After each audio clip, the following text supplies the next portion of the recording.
Hello everybody and welcome to another episode of For King and Castle. I'm the Tuxedoed Spider and I'm going to be the one giving you the tour of what we've decided to name Minecraftia, the medieval castle we are slowly building. So, to start off with, last week we let you know that we would eventually tour the inside of the windmill, so the inside of the windmill, as you can see, the base is quite large, and to add a touch of realism to the whole feature, we made it look like the windmill is actually being supported by this stone foundation. Um, as you go up the stairs, you can see as you come into the windmill, there's a door, and we have that round lookout platform. Now, just to show you, the round lookout platform was, the idea was you want a square windmill, but you don't want it to be square all the way up. You don't want it to look like just like, a square block that comes out of the ground. So if you add the round windmill base, it gives that look like somebody planned on building it and it needed quite a base, and you weren't just, plop on the ground like some people do. Now, as you go up, we added a floor with a little platform you can stand out on. It was just decoration to make the windmill kind of look real and, once again, not like a square block. After that, we added one more floor.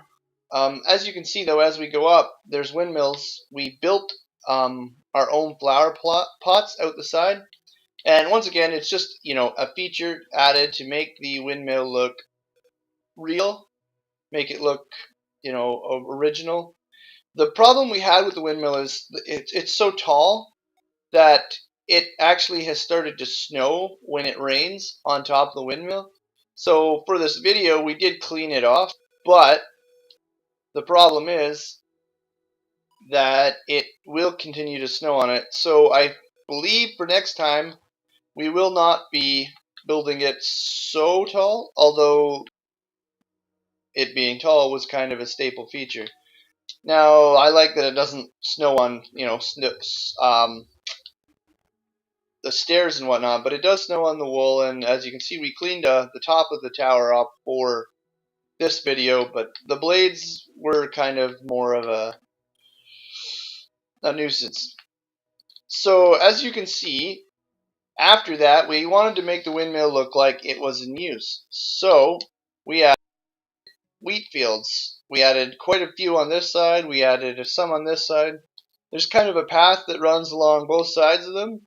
And we added a donkey stable for if you were to play on this and, needed to load him up with wheat, you could stuff all your wheat inside his pouch. Now, after that, we built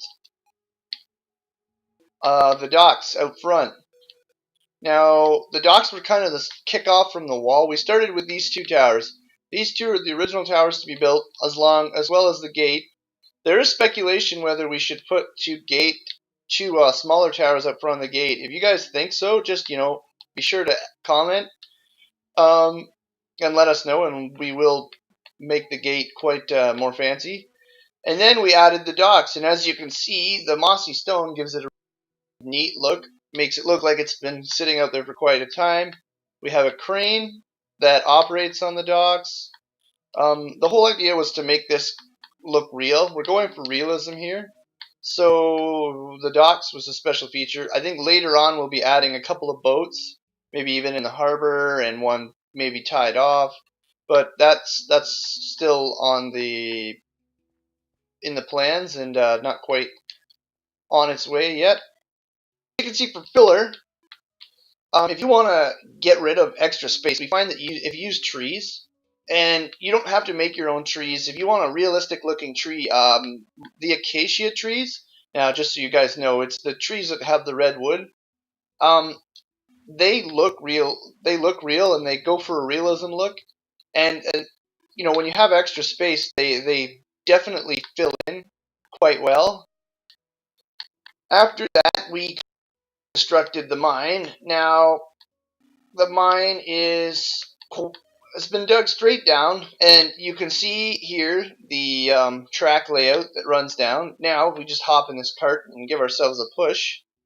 We hit these pressure rails, and the cart goes down to the base. Now, sometimes it doesn't go all the way down. As you can see here, we have a mine. We haven't really, there's not much been done to it. We've kind of left it as a raw hole. There is plans to make legitimate looking tunnels and kind of make it look more sturdy. But for now, we have some torches up, and there's some iron ore and coal kicking around. And once again, the decoration of the mine is still in process.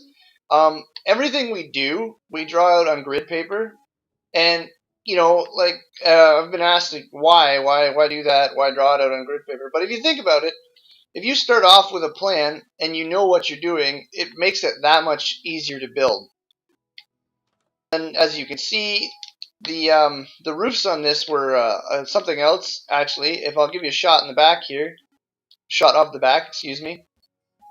Now you can see the peaks run into one another, and we had some trouble with that for quite some time. We actually spent almost an hour trying to finish this peak and get it correct. Now after that, and I bet you guys all know what's next, it's these walls. We built the entire area into walls. Now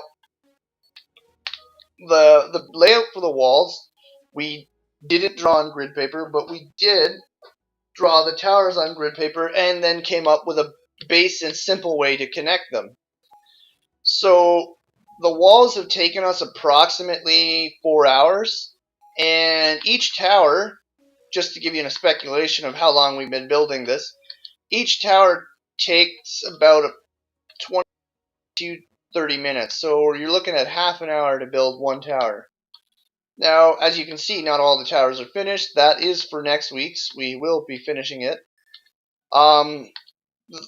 Also, the plan for next week is to build a smelting shop, which I believe is going in this corner, and we will continue decorating. And by next week, our first little area of minecraftia should be filled in, and we should be extending out towards those mountains over there where we plan on building the castle.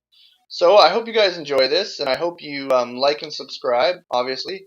And I hope that you will return next week for another edition of Minecraftia, or for another visit of Minecraftia, and the next edition of For King and Castle. Thanks, and have a great week, guys.